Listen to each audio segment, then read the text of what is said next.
From Kern Government Television, welcome to this week's Kern County Board of Supervisors meeting, originating from the County Administrative Center located at 1115 Truxtun Avenue, Bakersfield, California.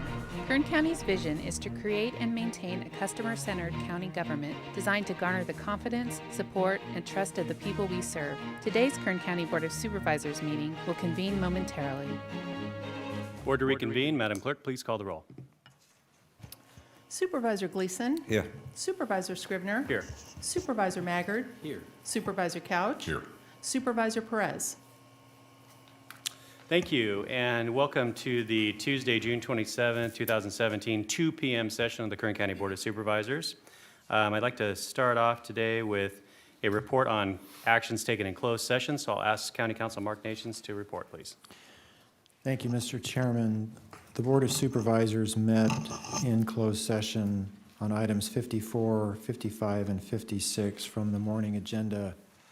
There are no reportable actions from any of those sessions. However, we did obtain information during one of those closed sessions that has resulted in the non-agenda item that is presented to you today, for which the materials for which have been provided to you. Thank you. Thank you, Mr. Nations, and I will now read that non-agenda item.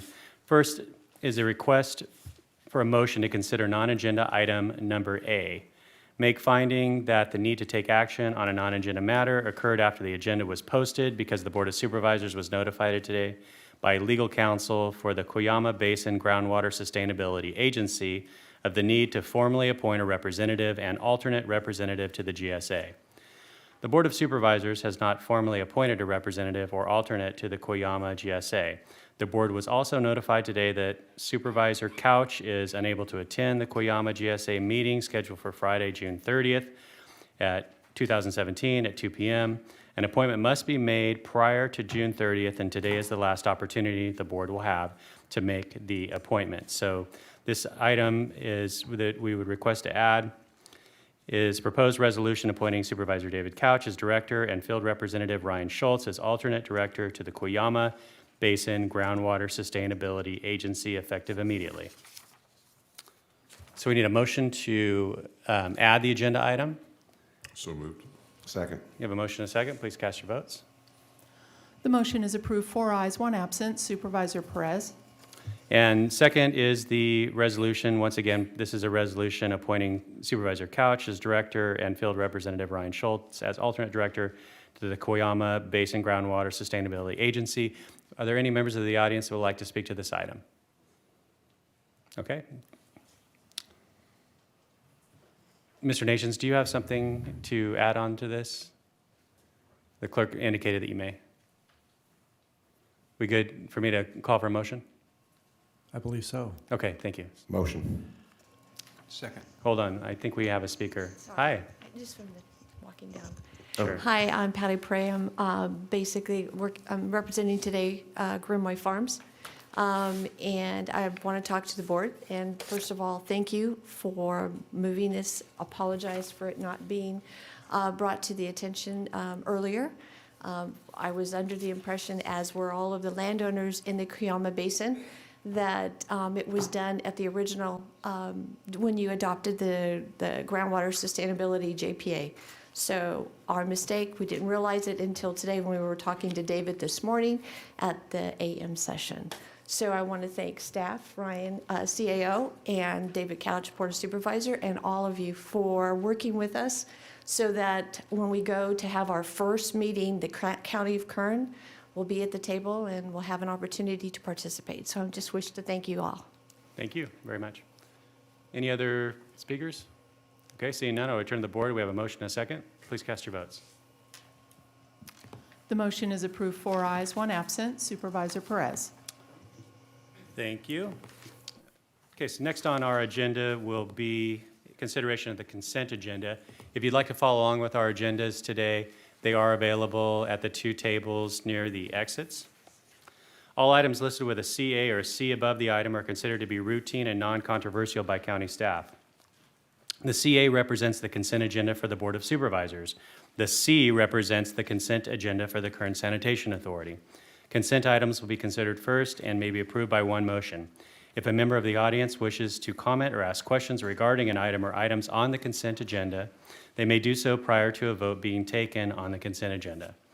A member of the board may remove any item from the consent agenda and it will be considered in listed sequence with an opportunity for any member of the public to address the board concerning the item before action is taken. So at this time, I will read the consent agenda items for the Board of Supervisors. First, on page 2, item 4 is on consent. And on page 3, I believe we have a request to remove, is it item 5 from the consent agenda? Yeah, that would be... Okay. Okay, so we'll remove item 5. I'm going to place that after our regular business that we have today. And we have item 6 and 8 on consent. Then on page 4, all items 9 through 14 are on consent. On page 5, all items 15 through 17 are on consent. I want to read something into the record, though, concerning those items and a few others. Item numbers 15 through 24 are all on consent. However, there is a correction to item numbers 15, 16, 17, and 21 through 24. In the recommended action portion of these items, the language in all caps, please insert the wording "open hearing," so that the recommended action for all these items shall read, "Open hearing, receive public comment, close hearing, make finding." Then on page 6, items 18 through 20 are on consent. On page 7, items 21 through 23 are on consent, noting those changes. On page 8, all items items 24 through 26 are on consent, as well as item 28. Then on page 9, all items 29 through 35 are on consent. And on page 10, items 36 through 42 are all on consent. Are there any members of the audience who would like to speak to an item on the consent agenda? Okay, seeing none, I'll return to the board and ask if any board members would like to remove an item. Otherwise, I would ask for a vote to approve the consent agenda for the Board of Supervisors and to adjourn as the Board of Supervisors and reconvene as the Kern Sanitation Authority. So moved. Second. You have a motion and a second. Please cast your votes. The motion is approved, 4 ayes, 1 absent. Supervisor Perez. Okay, now we are sitting as the Kern Sanitation Authority. We have one item on our agenda. That's item number 1 on page 2. That's a proposed agreement with East Niles Community Services District for sewage treatment and disposal services, including reserved capacity effective July 1st, 2017. Do we have any members of the audience who would like to speak to this item? Okay, seeing none, I'll return to the board and ask for a motion to approve item 1 and to adjourn as the Kern Sanitation Authority and reconvene as the Kern County Board of Supervisors. Motion to approve and authorize chairman to sign. Second. Please cast your votes. The motion is approved, 4 ayes, 1 absent. Supervisor Perez. All right. Okay, continuing on with page 2, this will now hear public presentations. This portion of the meeting is reserved for persons to address the board on any matter not on this agenda, but under the jurisdiction of the board. Board members may respond briefly to statements made or questions posed. They may ask a question for clarification, make a referral to staff for factual information, or request staff to report back to the board at a later meeting. So I'll ask now if there are any members of the audience who would like to make a public presentation on an item that is not on our agenda but under our jurisdiction. Okay, seeing no requests, I'll move on then to board member announcements or reports. Do we have any board member reports? Okay, seeing none. Then that will take us to the next item on our agenda, which is item number 7 on page 3. This is an item under Planning and Natural Resources Department. Proposed request for consideration of position of support for review of the Giant Sequoia National Monument and changes to the monument size and management by United States Department of Interior. Ms. Oviatt, please. Lorelei Oviatt, who is the director of our Planning and Natural Resources Department. Good afternoon, Chairman Scrivener, members of the board. This originally was brought and placed on the agenda in reaction to a Federal Register notice, which has been provided to you in the supplemental information we provided. And after reviewing this matter and hearing from many communications from both positions on this matter, We have consulted with the general plan update team in my office, who indicates that the urban wildlands interface for fire prevention and management is going to be an important component of the safety element of the general plan. The original recommendation to reduce the size of the monument was based on this fuel load issue and our appropriate relationship with our federal lands partners.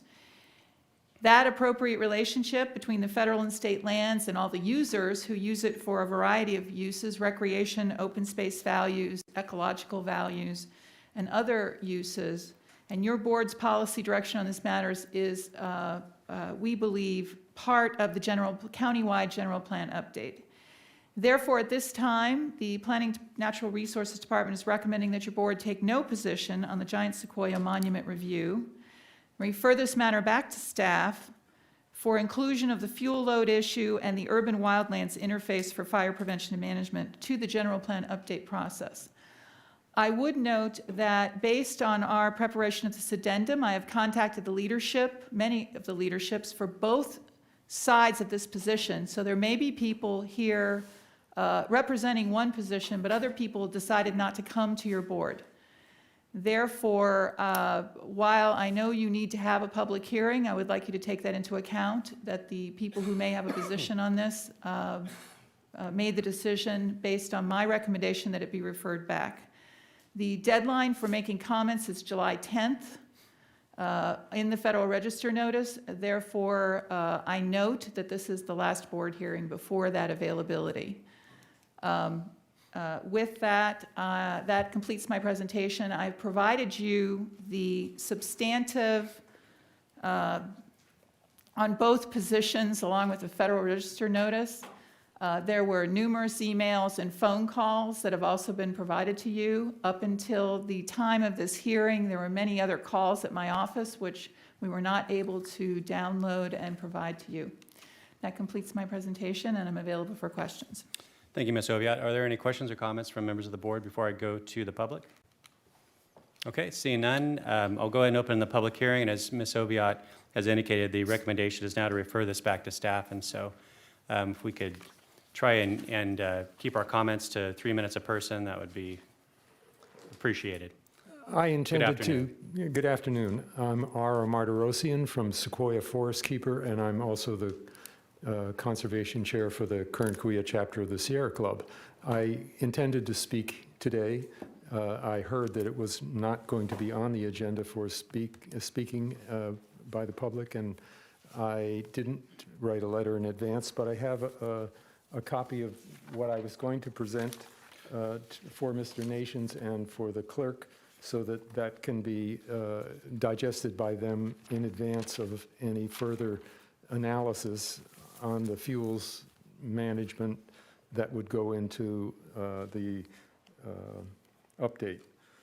But I would like to say that the science, which is on the back of here, should be considered in advance of any analysis that you bring out in the future. And I'd like to say that in 1996, the scientific study by of the Sierra Nevada forests, commissioned by Congress and paid for by Congress, named the Sierra Nevada Ecosystem Project, found that logging increases fire severity more than any other recent human activity. And there are many other science reports that confirm, and this is, they are more recent than 1996. Thank you, Mr. Martirosian. Who will be next, please?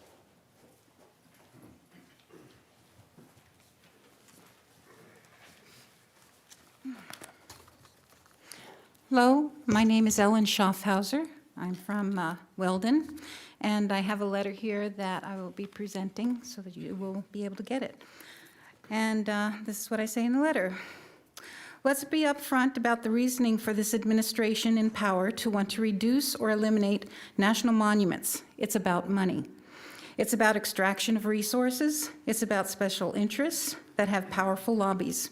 It's about privatization of resources, or at the very least, about profiteering from our country's national resources by private subcontracting companies, companies that many times are not from the local communities or in the case of the Sequoia National Monument, the commodity is timber under the U.S. Forest Service jurisdiction and will be felled for short-term monetary gain and be replaced by tree farm forests, possibly even sold off to private entities. It's about claiming a falsehood that public land managed by the government is restricting the profiting of private entities. Yes, we all need money and resources to live, but we need sequoia trees surrounded by intact ecosystems for the sustained economics of the future. I could go into the aesthetics of the sequoia trees or the age of the giants that have been standing in place for over 2,000 years, providing a home for millions of creatures throughout its lifetime, or the ecosystem that the watershed is necessary for 328,000 acres, and if reduced to 90,000 acres, would literally destroy sequoia groves. If we really do want to provide for communities and local control of our surrounding environment and its economics, then we need to consider the economic benefits that an intact 328,000 acres provides. Intact because sequoias require a very specific ecological niche that also requires an intact watershed and environment with no less than 328,000 acres. But since it's money that is the talking point, then let's stick to the economic gains that do come from the protection that a national monument provides to local communities. And if the monument were to be reduced, this economic benefit would not be of local value because the watersheds and ecosystems of groves would be isolated and would degrade over time, and the very trees that the monument was originally intended to would be not protected. Think of a land-based lopsided rectangle on a map that extends from Bakersfield in its southwest corner to Fresno, northwest corner, to Ridgecrest, its southeast corner, and Cedar Grove, Sequoia National Park in the northeast corner. The land base and everyone in that rectangle are at influence and benefit from the continuation of the 328,000 acre designated ecosystem of Sequoia National Monument. Every gas station owner, every grocery store, every hotel, motel, mini-mart, restaurant, river rafting company, fishing, hunting, and sportsman catering service. Every tourist-oriented endeavor services the visitor who has heard about the magnificent trees that oversize any other tree in the world. But to think only in tourism dollars is very limited in scope to the economic gain of an area that is influenced by the designation of a viable national monument or park.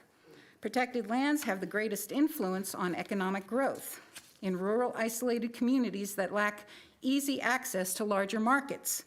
Research by the Sonoran Institute found that in 1970 to 2000, real per capita income in isolated rural communities with protected land grew more than 60% faster than isolated communities without protected lands.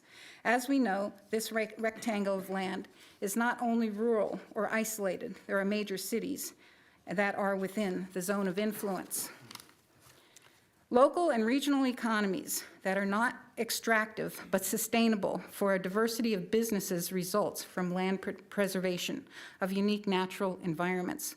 Keep this in mind when considering the value of keeping an intact ecosystem of sequoias. The other consideration, there is a need not only for retaining designation of Sequoia National Monument in its entire 328 acres, 1,000 acres, but the monument's budget needs expansion to address safety projects and construction of a visitor center. This minimal increase in budget would bring lasting economic security to surrounding communities while protecting a treasure that can never be replaced even in 30 generations. Ms. Schaffhauser, how much more do you have there? Excuse me? How much more do you have there to read? One more paragraph. Okay, thank you. All right. As a last consideration, I read in Bakersfield, California, that Ms. Oviatt cites fire concerns as a reason for reduction of the monument.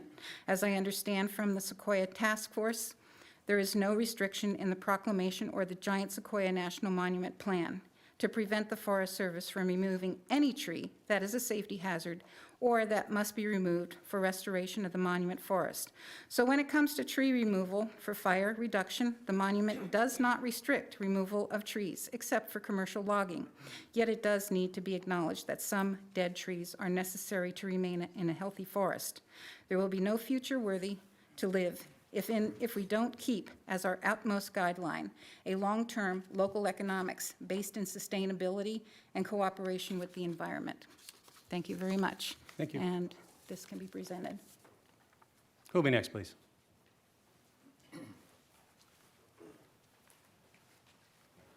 My name is Joe Fontaine. I live in Bear Valley Springs near Tehachapi. And I came here today to hear what you're going to do about the Giant Sequoia National Monument. I want to thank you for making a decision not to take a position on the size of the National Monument today. That's a very complicated issue, managing that monument. And I could stand here the rest of the afternoon with all that complicated information that I was prepared to deliver to you. But I won't. And I do thank you for withdrawing the decision about the monument.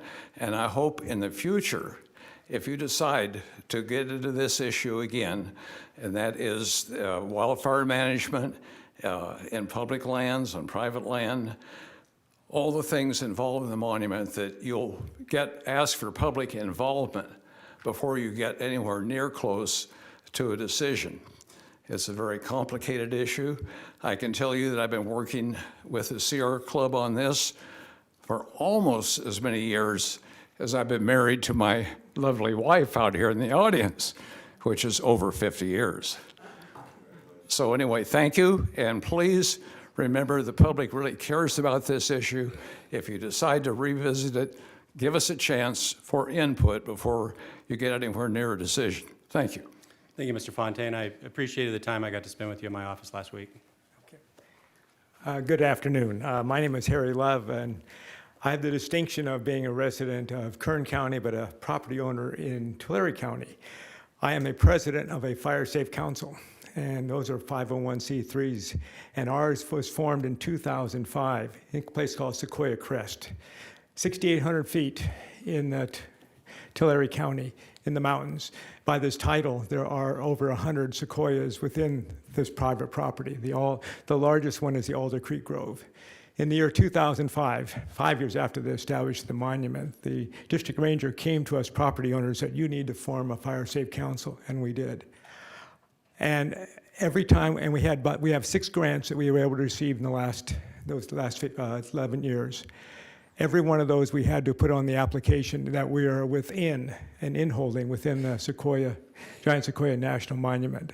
That moved us from whatever place we were in to first place. None of them were denied. And these are from agencies. This is competitive grants. The last thing is I was up there last weekend because one of the requirements, as you well know, in California, the CAL FIRE requires you have defensible space. 100 feet out, that your property, your house must be protected. And I was up there doing that. And my other property owners were doing that. On the way down on a road called Redwood Drive, in the monument, I saw probably 400 log trees that were there because they're hazard trees. And they were removed, and they are tagged along the road there because they're a hazard. So the fact that nothing's being done because it's a monument, everything's being done. And we have found out the only thing that we are concerned about is a financial part of the Forest Service, but they are behind us all the way. They are a great neighbor to us, and we have a great relationship. So if this comes up again, I would like to speak some specific details how a fire safe council works within the Sequoia National Monument. Thank you. Thank you, Mr. Love. Do we have any other speakers? My name is Tom Kikas. I'm a resident of Bakersfield. I'd like to thank the previous speakers on this topic. They've really covered some good points. I served in the U.S. Forest Service for 32 years. For 7 of those years, I worked on the old Greenhorn district of the Sequoia National Forest, which includes that small portion of the monument that's inside Kern County.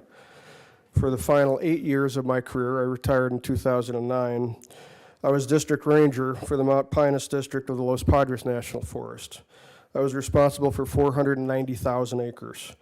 In 2006, 2007, 2008, I played major leadership roles in managing the Day Fire, the Zaka Fire, and the Basin Fire, which together burned 566,000 acres.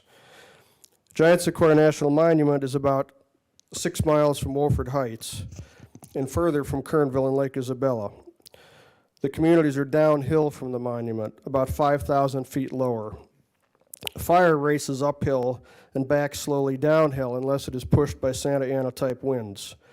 Those kind of winds are not a historical factor in the Greenhorn Mountains. The fuel that poses extreme risk to communities is the fuel within the communities themselves, not vegetation that is many miles away. The Erskine fire started from a faulty power line in the community and then burned uphill into the Sequoia National Forest, not the other way around. The conditions mentioned in the draft letter to the Secretary of Interior, dead and dying trees from many years of drought, describe just about every forested area in the Sierras and in Southern California.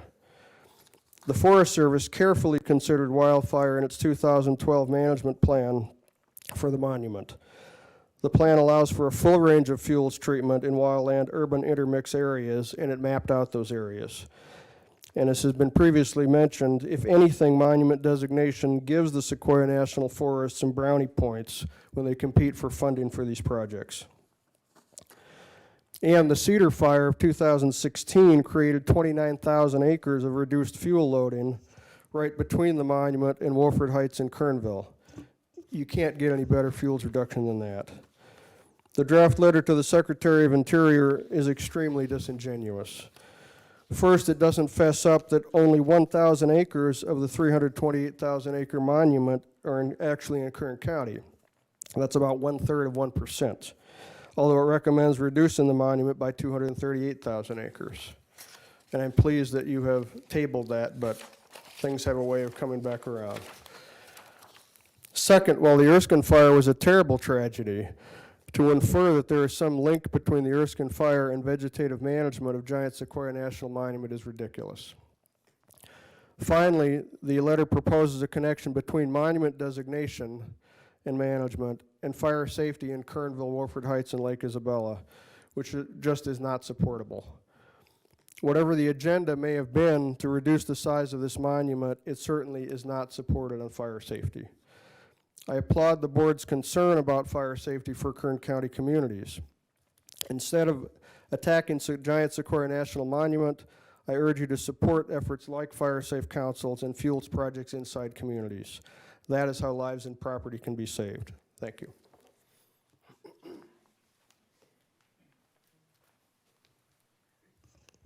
My name is Daniel Rossman. I'm acting California director of the Wilderness Society.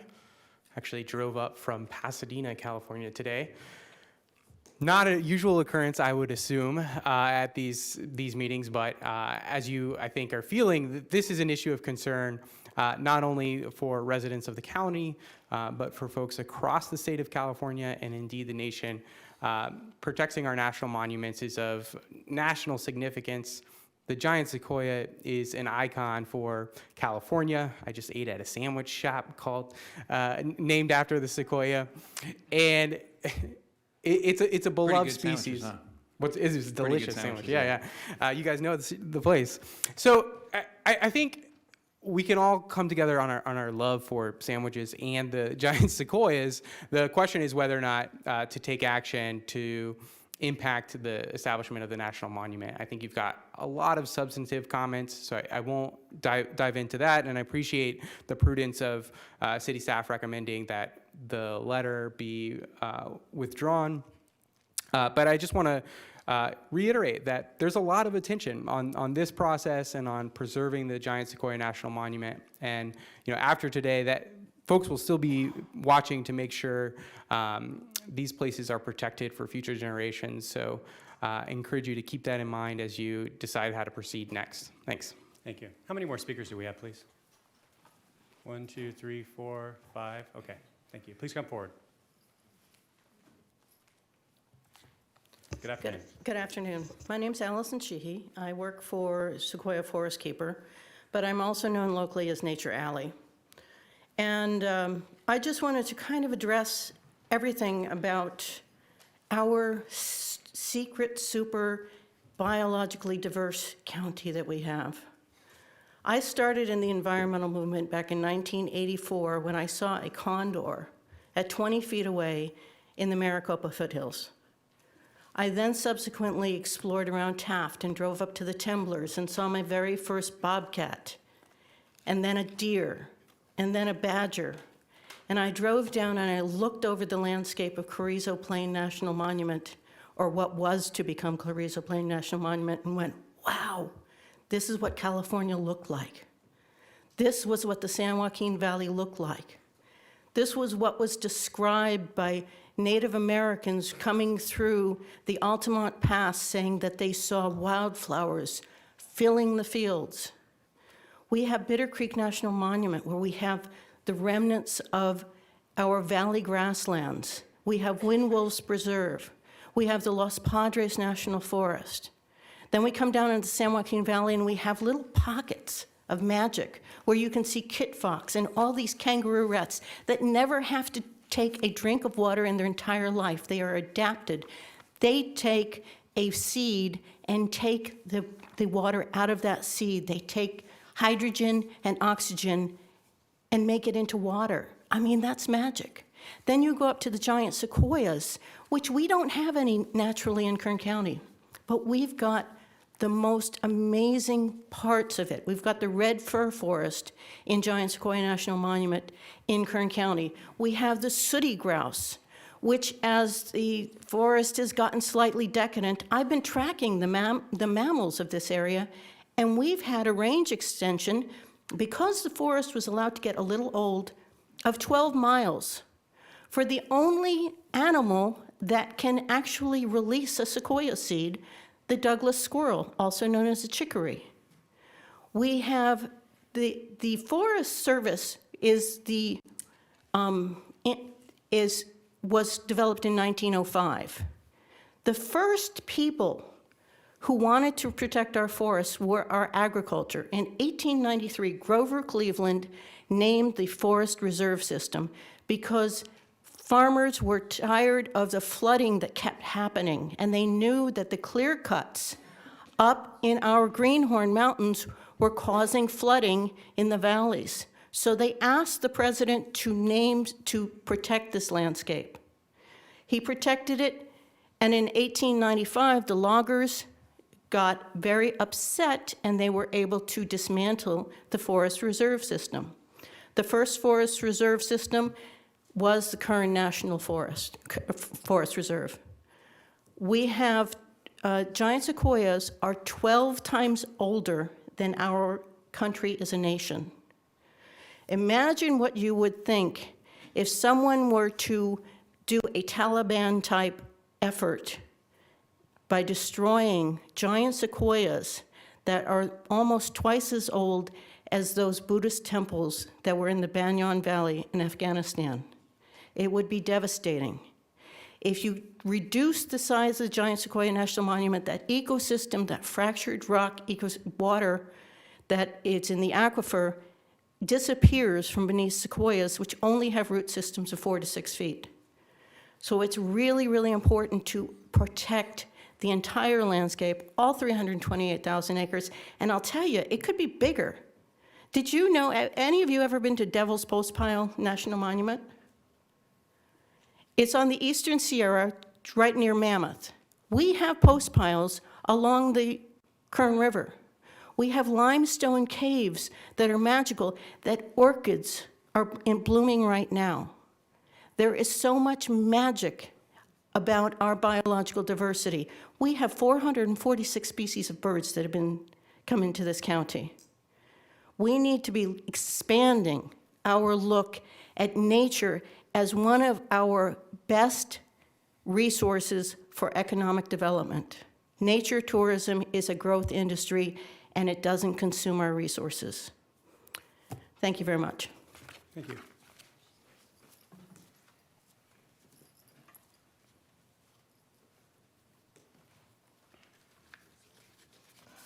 Hi, my name is Christine McGuire, and I'm a resident of Kernville. Mick Gleason is my supervisor. I'll try not to talk for very long, but I just will briefly read you a few paragraphs out of my letter and leave the rest for the clerk. Have you ever visited the Carrizo Plain at the height of spring, or wandered through the Trail of 100 Giants in our Giant Sequoia National Monument? Have you stood at the base of the George Bush tree and pondered the brevity of our human tenure on the planet? These relatively small areas of American land, set aside to remain in their natural state, are owned equally by all the citizens of our nation.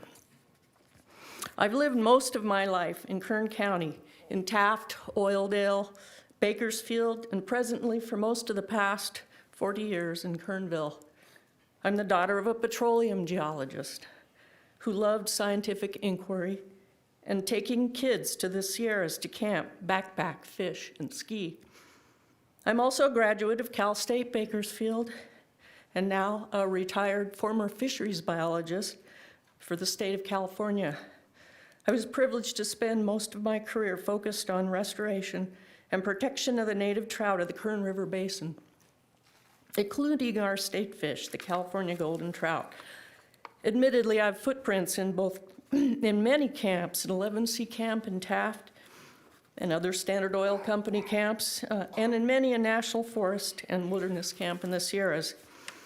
As a biologist, it is painfully evident to me that intact natural areas and watersheds are essential to not only the native creatures inhabiting them, but to our own human existence. They are our life support system. Our evolving but limited scientific inquiry and understanding of the processes that keep this life support system intact should give us pause when we propose the continued obliteration of more and more of the landscape that is now minimally altered by humankind.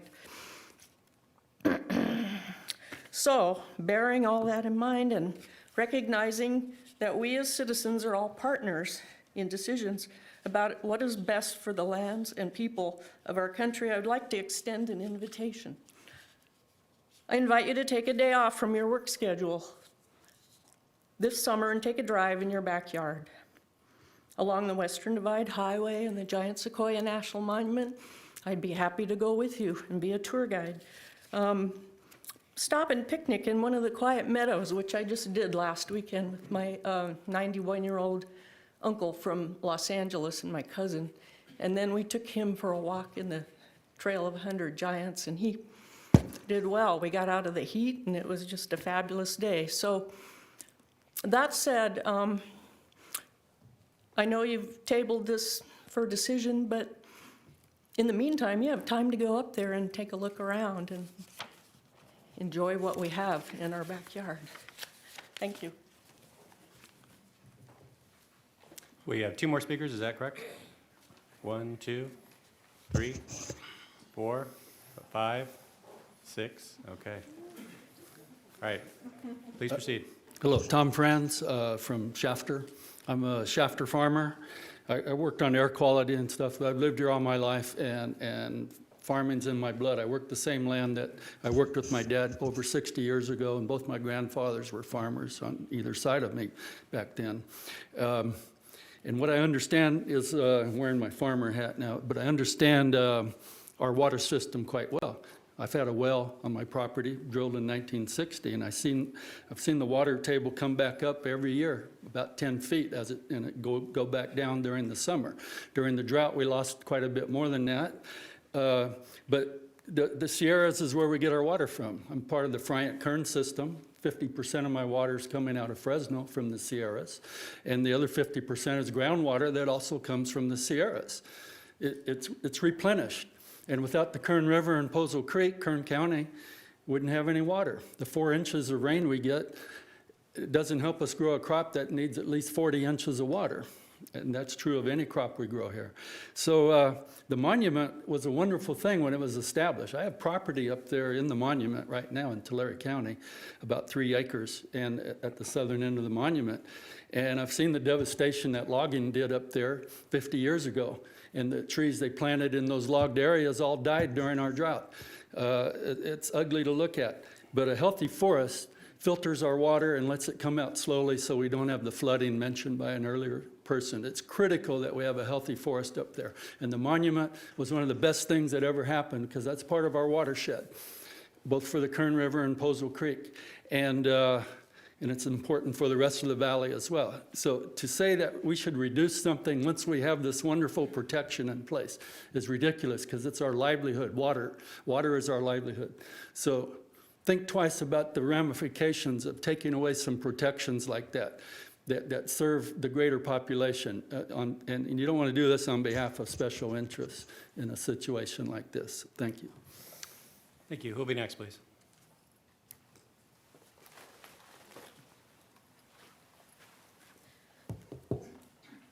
Hi, everyone. My name is Jeanette Limones, and I come before you as a resident of Kern County and born and raised here in Bakersfield. Growing up, I didn't understand a lot of what you guys do today, what you do on the daily. But this year, my God, the attacks on our community and our environment and the manner in which you guys attack us, I'm disappointed in every single one of you guys for up here for many reasons. Not just for what's going on today. I may not be able to attend every single board meeting, as I am a single mother of 2 kids, but many of us are watching and taking notes, and we will remember what you guys vote and the actions that you guys do. But I ask you, how many more attacks on our community and our precious environment? Have we not done enough damage? Leave our people and our beautiful lands alone. I encourage more innovative thinkers to step up and solve these complicated issues in a sustainable way, and for the rest of you to step aside. Thank you.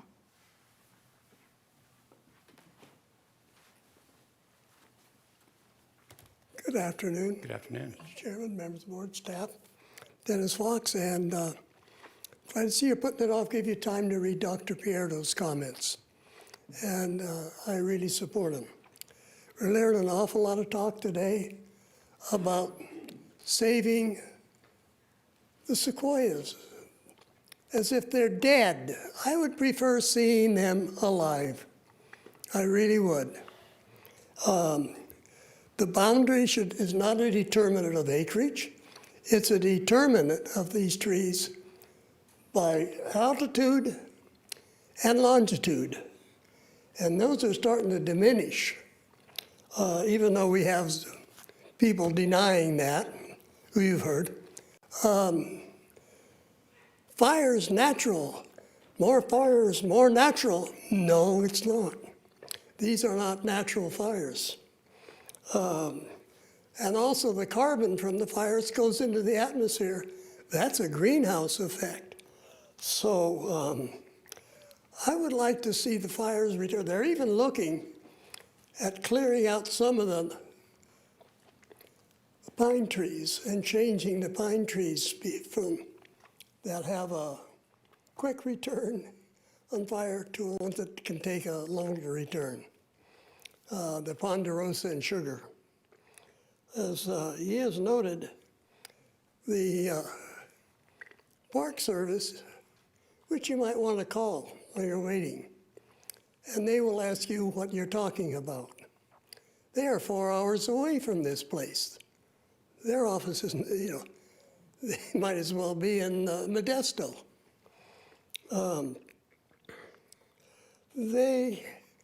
Dr. Pierdo talks about they were really against it. I used to light them and then put them out the next day.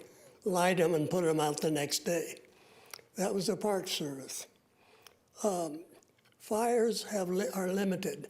Sometimes you have to do other tools to keep the forest healthy and not dead trees, even though they might look nice when they're dead. Also, might want to call California Fish and Wildlife. They would like to see it maintained. If you maintain the forest for habitat.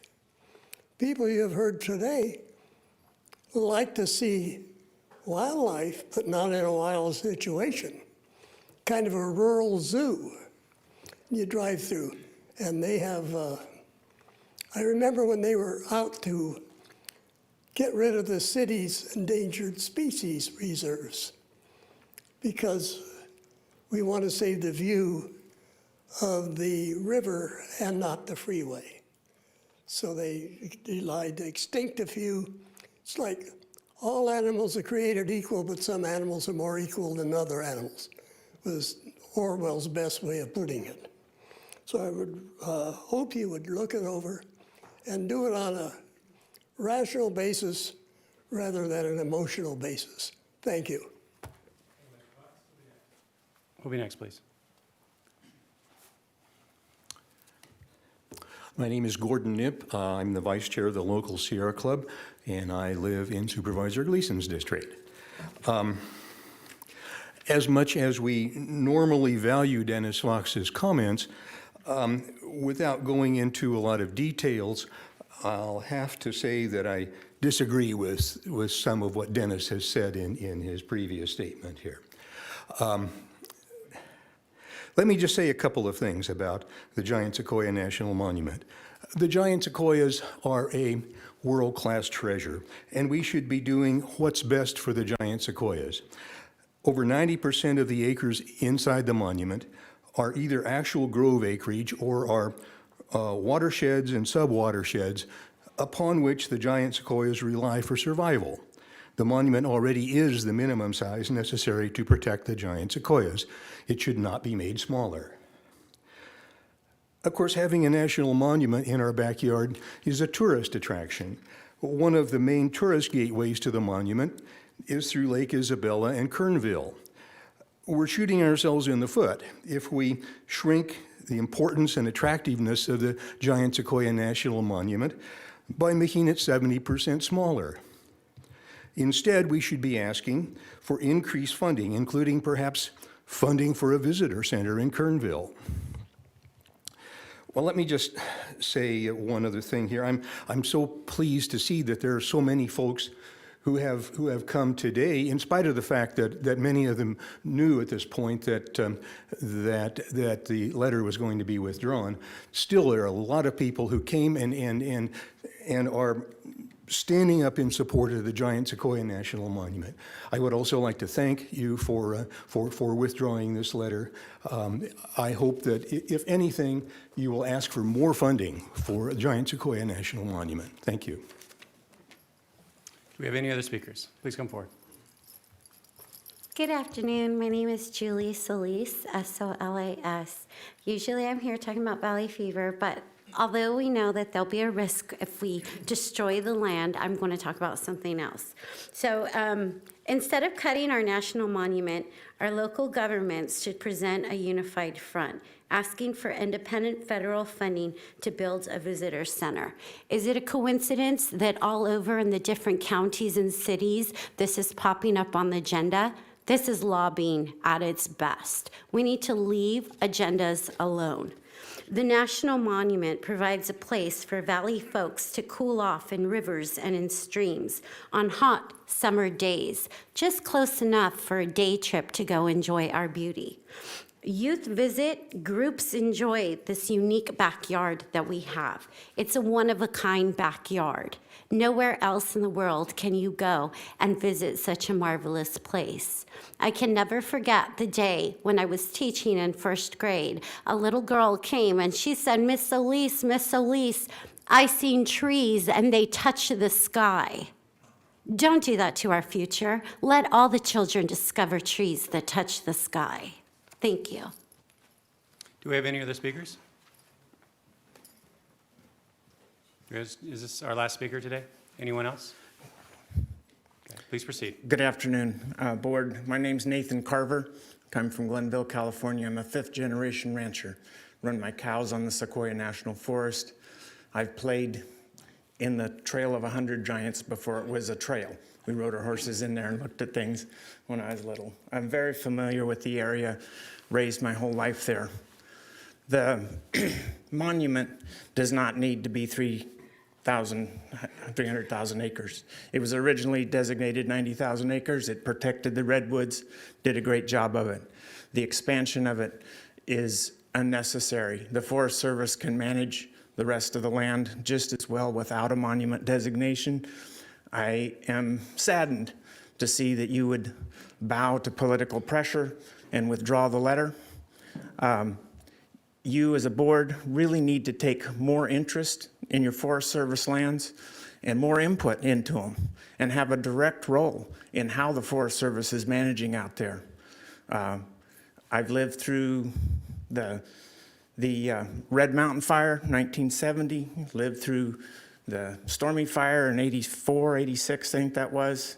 This summer we had the Cedar Fire, burnt half of my permit.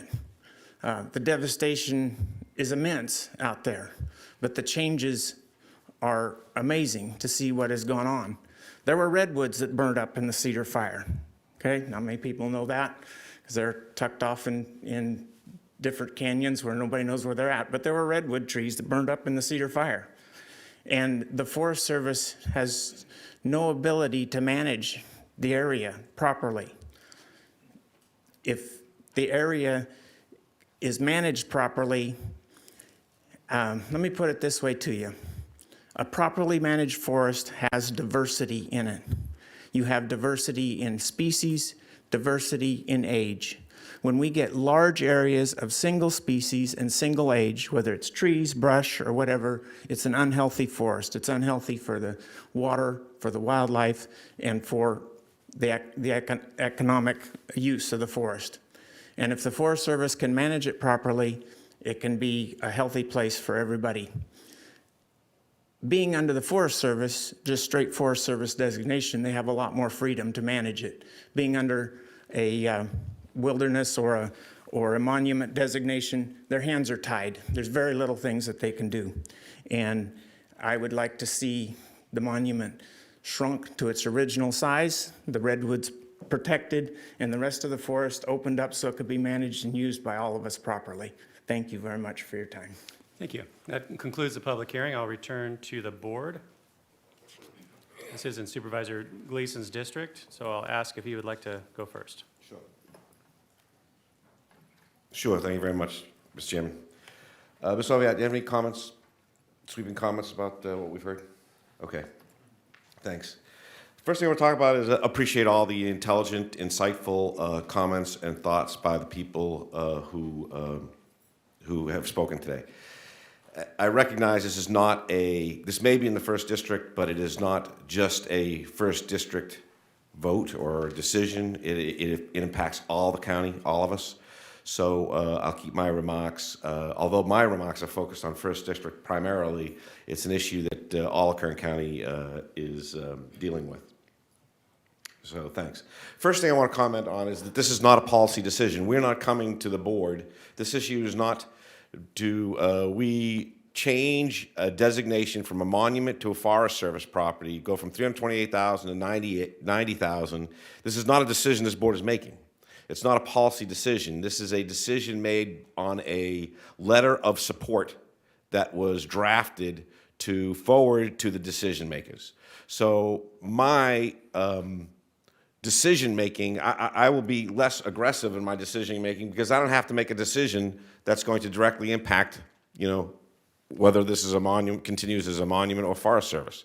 So I hesitate to reduce, and I won't reduce it to license plate, bumper stickers, issues, phrases or catchphrases. This is a complicated issue that deserves a thoughtful, considered response, and I'm sure the Department of Interior will make that thoughtful decision and have that debate at another place other than this.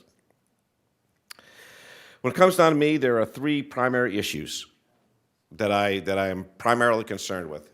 First is the health, welfare, and safety of the people in Kern River Valley. That's first, number one, and any decision I make on lands abut or close to that area, my decision-making will be based on that. My decision-making will be, I will take in factors like the economy, the economics. Multi-use brings in a plethora of businesses and other activities that can be used to enjoy that forest. The people up in the Kern River Valley that I've talked to, the majority of them support the effort to move from a monument to Forest Service. So the gentleman who spoke about politics influencing this decision, it's not politics at all, sir. It is a decision of how best do we allow this process to move forward in an intelligent way, and that's why we're coming to having it referred back to staff. So the first issue is people in Kern River Valley. What is their health and welfare? What is their safety? And what decision do I make here to best influence those folks up there? The second issue, which is important, is to preserve the sequoias. How do we best make decisions here that are going to work to preserve those sequoias? So I've heard a lot of comments, and I agree with many of the statements that were made today that preserving those living creatures is as a national treasure, is a responsibility for us all. I mean, they are multiple thousands and thousands of years old. They've lived for thousands of years with or without a monument. They've lived with or without Forest Service. They've endured. They're going to be here when we are all gone, dead and gone. They'll still survive. The question is, how do we best manage that space to continue in their work in their best interests of their preservation? The third issue, so the first issue is the health welfare of people in Kern River Valley. The second issue is preserve those sequoias to the best of our abilities, and what is the best, most rational way and most intelligent way to make that decision, and not base it just on slogans or attack points that you see in newspapers or in other places, but how best to intelligently to manage that situation. The third issue is tree mortality. I live in Ridgecrest. So frequently, not always and not a lot lately, but in the past several years, I've flown over that area at many times. And the character of those forests has changed. It is not the same as it was when I began 4 short years ago. The drought has significantly impacted our county and those trees. And how we deal with tree mortality is going to have a direct impact on the survival of those sequoias and on the quality of life and the health and welfare of the people in the Kern River Valley. So tree mortality, in my opinion, is the factor, the controlling factor that we need to make decisions to influence and to manage, because the basic character of that forest and that flight, when I look down, the colors are different. They're not as green as they once were across the whole way over. I think we all know that, but the question is, how do we best manage that impending disaster, which is of critical importance to us? It's not just the urban-wildlife interface that it's impacted here, because many of those trees and many of that drought-impacted forest don't have urban interface. It's a very complicated issue, as I said. I think the best way to manage that issue is through an analysis of the Kern County General Plan. Personally, I think that would be a wonderful way for us to have a say and to develop an opinion and develop some grand strategy on how we're going to manage that. So, Ms. Oviatt, I'd ask you a question. What do you think about having, I know you talked about it slightly before, but what do you think about having something like this analyzed in our Kern County General Plan? Supervisor Gleason, through the chair, we have already put on our work plan a wildlands and fire management in regards to how that, how do we build in those areas? What are the necessary county resources? So we are already going to do that. And so that was why, in consultation with the general plan team, based on many of these questions about fire load and what the federal government is doing on public lands, that is going to be part of what we're going to be doing next year, and putting together and looking at how we can expand these fire safe councils, for example, that are all over the county that are doing really good work, but maybe we need more of those. Maybe we need a connection between all of them. And I know that the chief is very interested in participating, and we will bring the fire experts in. Thank you, Ms. Oviatt. This is a very complicated issue. It is not something that this board is going to resolve. It's not our job. My job is to look out for the quality of life and the safety of the people in the Kern River Valley. I think analyzing the tree mortality issue in our general plan is the best way for me to develop a understanding of how we can best spend our resources and to create the future for our communities and for our environment that is in the best interest of everybody.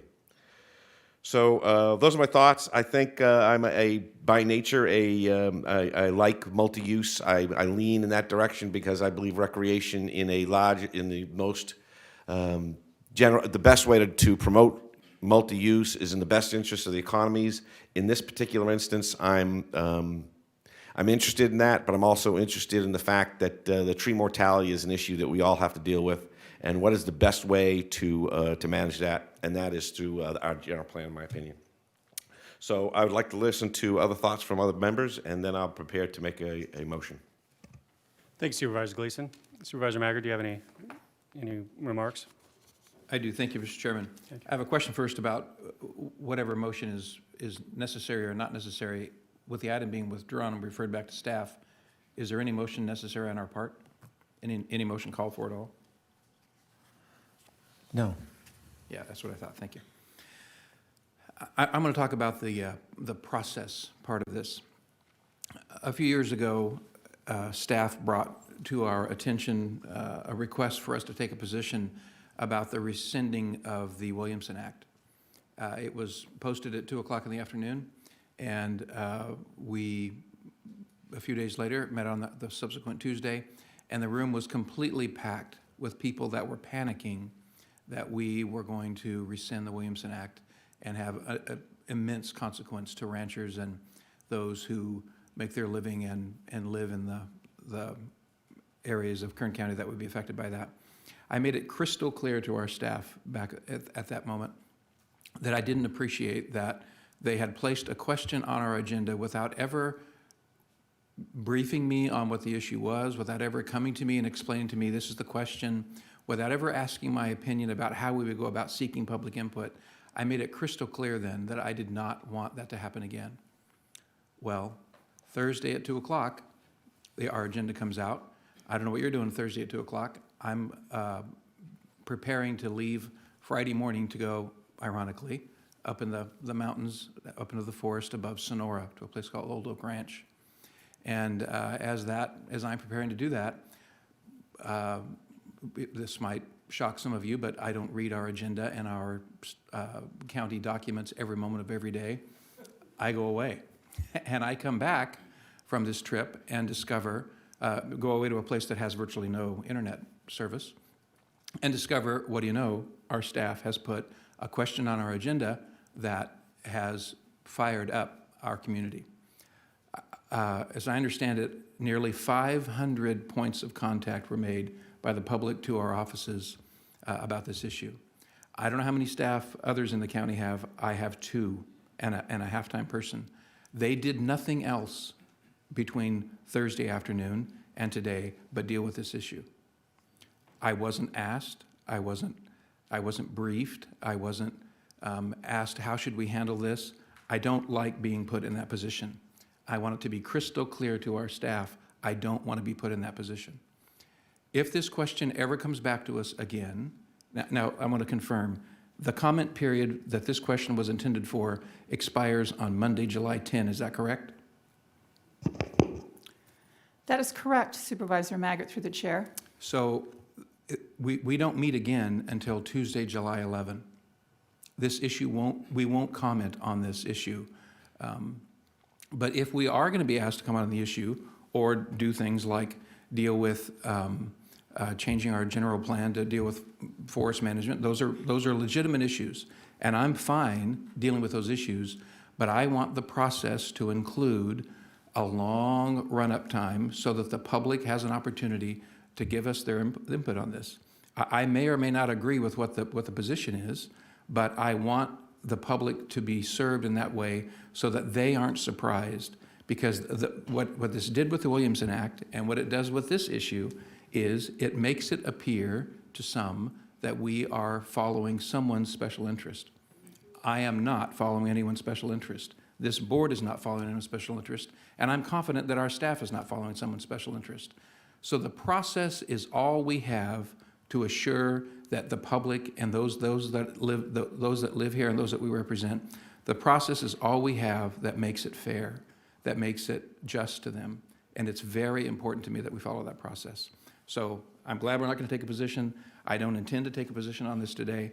And if it ever comes back, I want a very different process that will allow for a proper time for the public to be able to make their voices known. Thank you, Supervisor Maggard.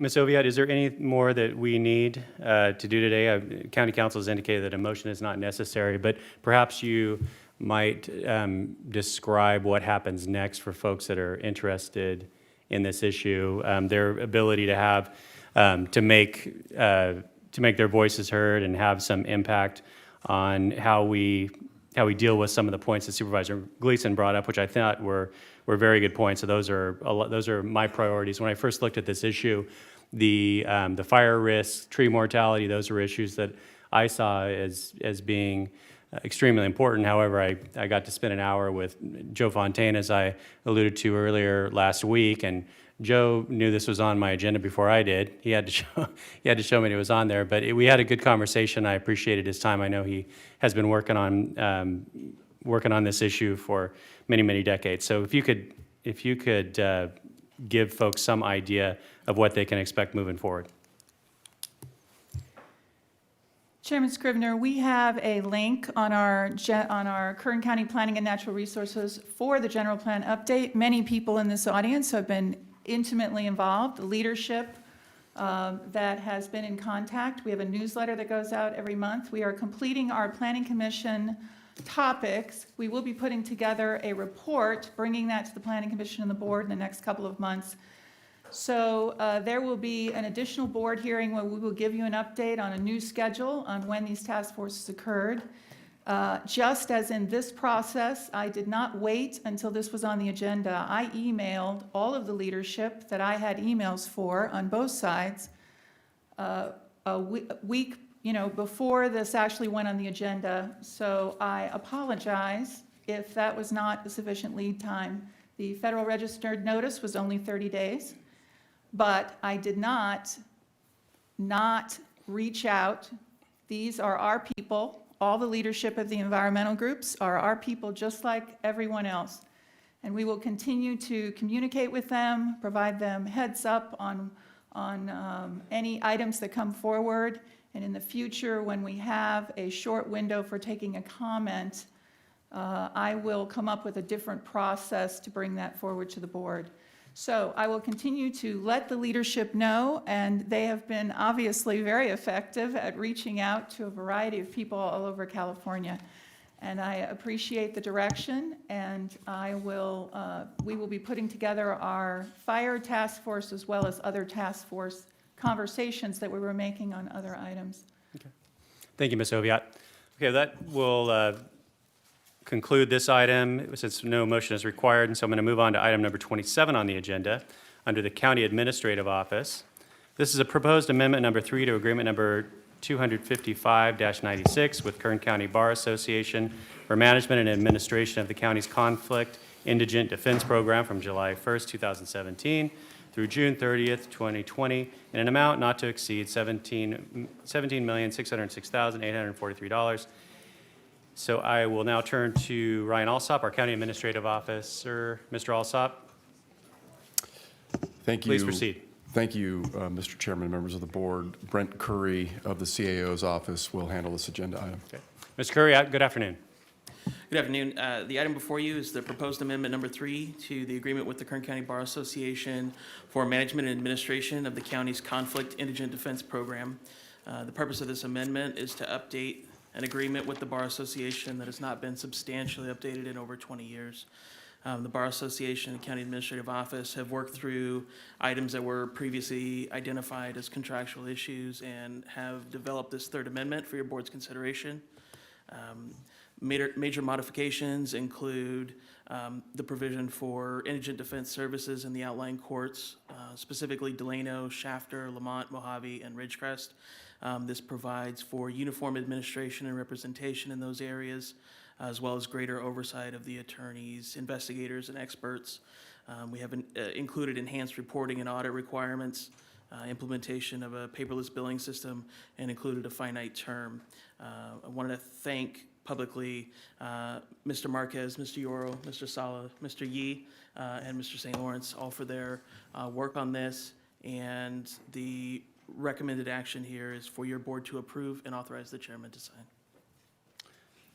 Very well, thank you. I'll now open this up to the public, ask if there are any members of the audience who would like to make comment.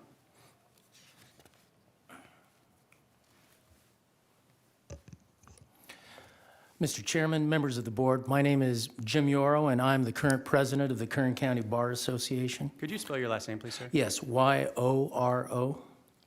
Thank For you. the past 6 months, our organization has met with the county analysts in order to craft and develop an agreement that would meet the requirements that the county proposed, which included countywide handling of the conflict indigent defense program for both the metro and outlying areas, provide for uniform evaluation of attorney qualifications, establish continuity of representation, and adopt uniform billing practices, and at the same time, reduce the cost in the overall administration of the program.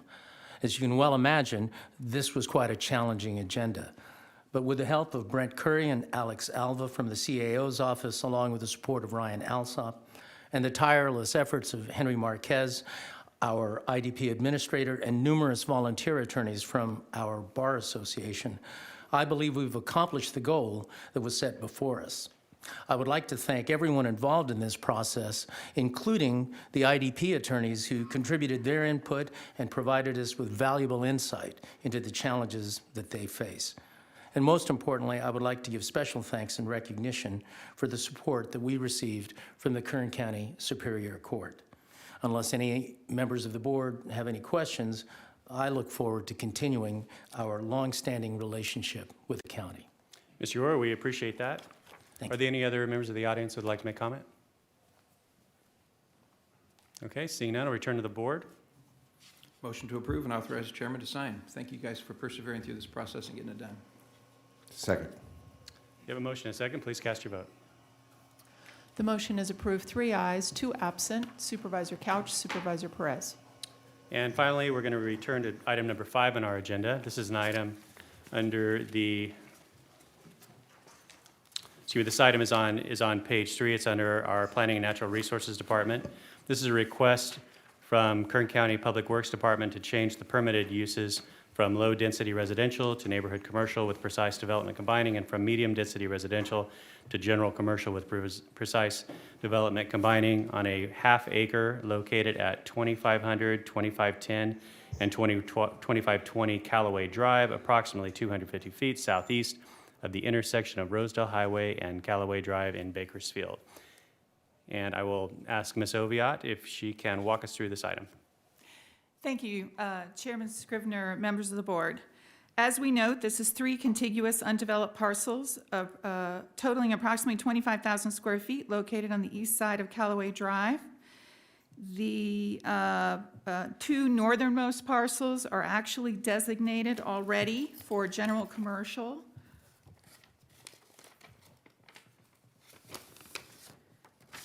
For the general plan, and are zoned for apartments R2.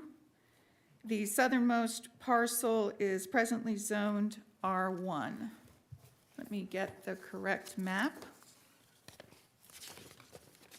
There we go. So as you can see, we are proposing to rezone them to C2 PD and C1 PD. This is the precise development overlay, which would require additional public hearings. This item is related, and as you note, the applicant is the Kern County Public Works. I have here Mr. Pope, if you have questions about the actual widening of Calloway Drive. These parcels did have houses on them. The Public Works, that your board has acquired them, and houses were removed and demolished in preparation for this action. When commercial uses are proposed, as I noted, a precise development plan will be needed to process prior to the development of the project sites.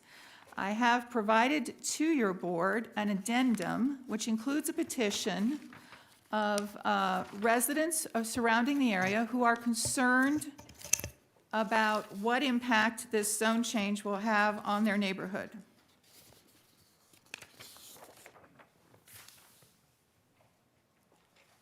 As you can see, these are the people who signed this petition. We have noted that that is the very purpose of the precise development process. The applicant is required to go through a public hearing. These people will receive notice. That public hearing is a director's hearing, which then can be appealed to your board. The standards start with a 6-foot block wall. However, through the conditions, for example, an 8-foot block wall or higher could be required between the commercial area and the residential. There are noise restrictions. The site plan is carefully reviewed to look at what kinds of commercial uses are brought in adjacent to a house so that we can address noise, we can address traffic patterns such as idling, we can address lights.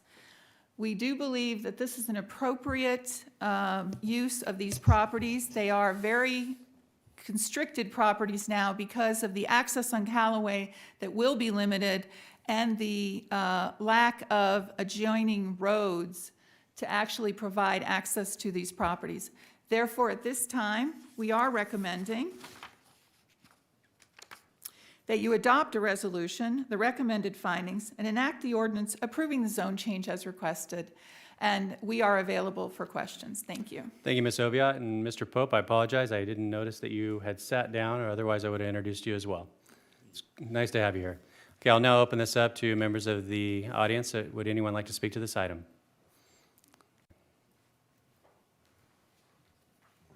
Good afternoon. Good afternoon, Chairman Scrivener and members of the board. My name is Kevin Hughes, Kevinhughes. I'm a resident of Rosedale area, almost 4 decades now, so I've seen a lot of changes come and go. First of all, I'd like to thank Mr. Scott Denny, who's not here. At the previous planning board meeting, I was unable to speak for various reasons, but he was very kind to get back with me within a couple of days after I received the letter about this meeting, and basically opened up to any questions I had. I didn't really need to because he had sent me some good information, email about the process, and that was very helpful for me to kind of get a handle on what you've done so far. Also wanted to thank Ms. Kraus for taking quick action on this, getting this to the members of the board, the letter and petition letter from the residents that I had. Again, time was of the essence here. I maybe had a week or 10 days to kind of talk with the community members about it, get their concerns, dialogue with them, give them what information I had, and try to leave out some of the back things that we had heard about property acquisitions and values and so on and so forth. That's really not my concern. My concern now is basically what you've seen in the letter. The major issues that do concern us are the encroachment on our neighborhood. We're a small little area, probably 60 residents with a nice, what used to be elementary school, but is now a junior high school as well. It goes up through 8th grade, and part of our issue is not related here, but they do have traffic that comes through there mornings and afternoons, and so there's issues with increased traffic through the area. That's obviously something that happened. I don't know anything we might have done about that.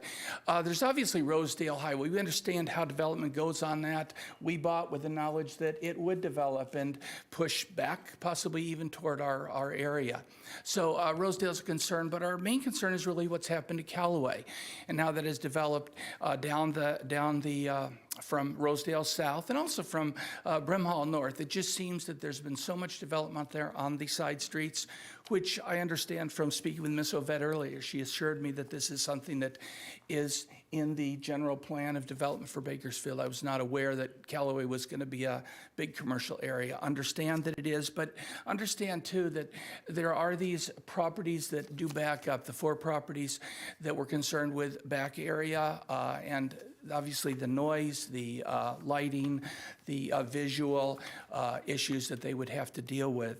I live on Wheeler Street, so I look across at those properties that back up, and I guess one of my concerns is just the things I've mentioned in the letter, trash, noise, traffic, pedestrian as well as vehicle traffic that goes through the area, because there's really no out to the area. You come down Wheeler Street, you go down Green Acres, and then you come back out. So there's really no through access. So the traffic that we do get is pretty much people that really have no other reason to go there than just to kind of drive through, so other than the residents. So that seems to have been an increased issue for us.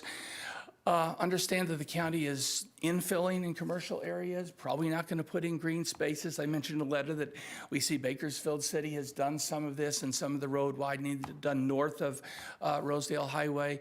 And so from our perspective, we just kind of hope that the Board of Supervisors as well as the planning department, can work with us to protect an area that we really love and hope to maintain in its kind of integrity as a good little community, part of Green Acres.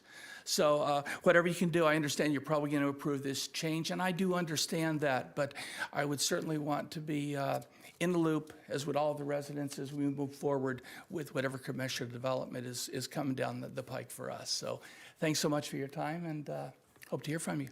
Mr. Hughes, thank you very much. You're welcome. Thank you. Are there any other members of the audience who'd like to make comment on this item? Okay, seeing none, I'll return to the board. Supervisor Maggard.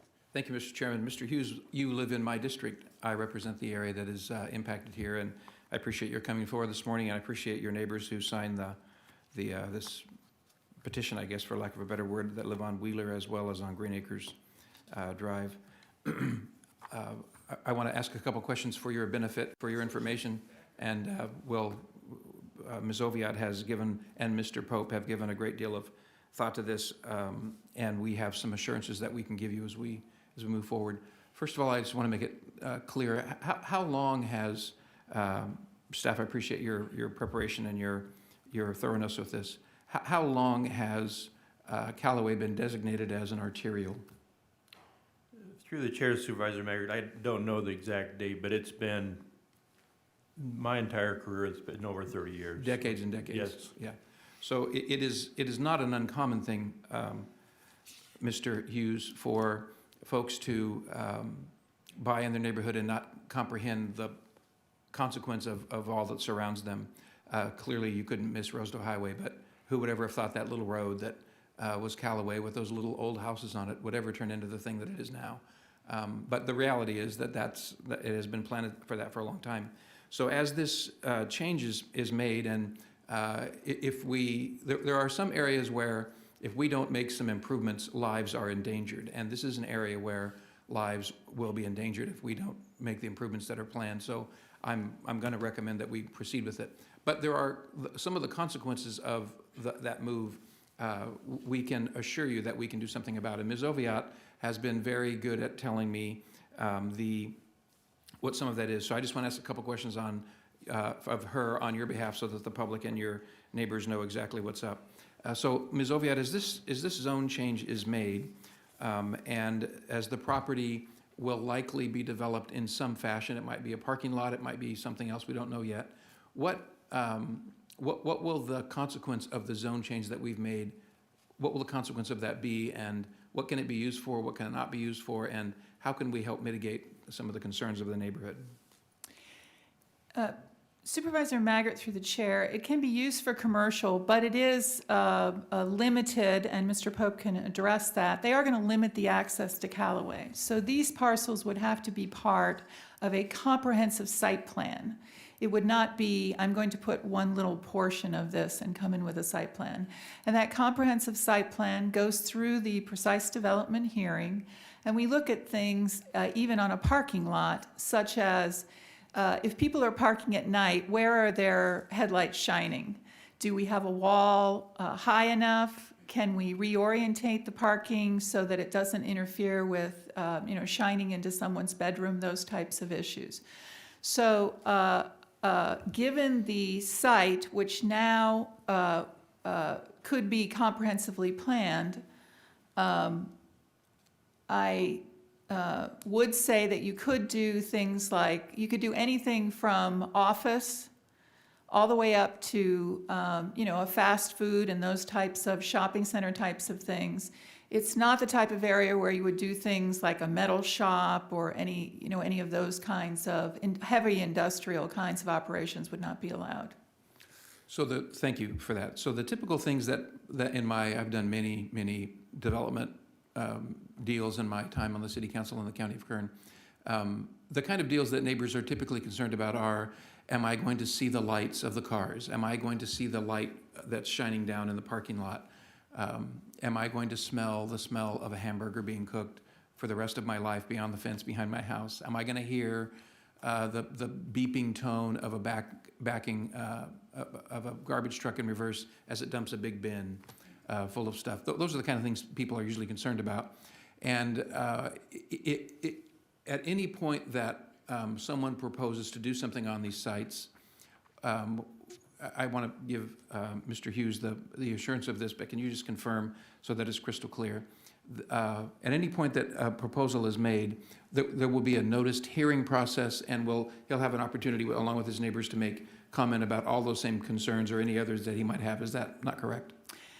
Supervisor Maggott, through the chair, that is true. However, when we have commercial that backs up to this type of residential, it is the policy of the planning department to indicate to the applicant that they need to reach out to the neighbors. They need to start a dialogue before we have a public hearing in regards to that site plan. And we also reach out to the neighbors when we know there's an area like this. Certainly a precise development plan, once again, goes to a director's hearing, which is during the day, and that is appealable to the Board of Supervisors. But we want to make sure that they're involved in the process before that hearing and that they understand the conditions, and we can find out, is there a compromise? Is there something that the developer can do? And we impress on the developer that that is really part of their responsibility. And to Mr. Hughes and to the public, Ms. Oviatt's office and any of the supervisors are adept at helping to facilitate that conversation, so that the goal is for them to make you their best friend before they go do the deal, and their goal is, and we incentivize them to make it their goal not to have you come and oppose it, because we want you to be that pleased with it by the time it happens. For things like, do we want an 8-foot wall? Do we want a 10-foot wall? Do we want only lights that protect the night sky and he'll never see from his house as he looks to the west of that direction? All those kind of decisions, none of that needs to be made today, correct? That can be made later when the process and somebody comes forward with a plan as to what will be done there. That's correct. Thank you. And one more thing, the way that the access to Calloway is laid out, there's an access on the south end of this property. Is that right, Mr. Pope? And maybe you could point to the map so we can all see this. And there's another access that's closer to the north. This is not something that lends itself to having a great deal of traffic, I think. I'm sorry, Mr. Pope, I was talking. Could you show us that one more time? Where are the two access points?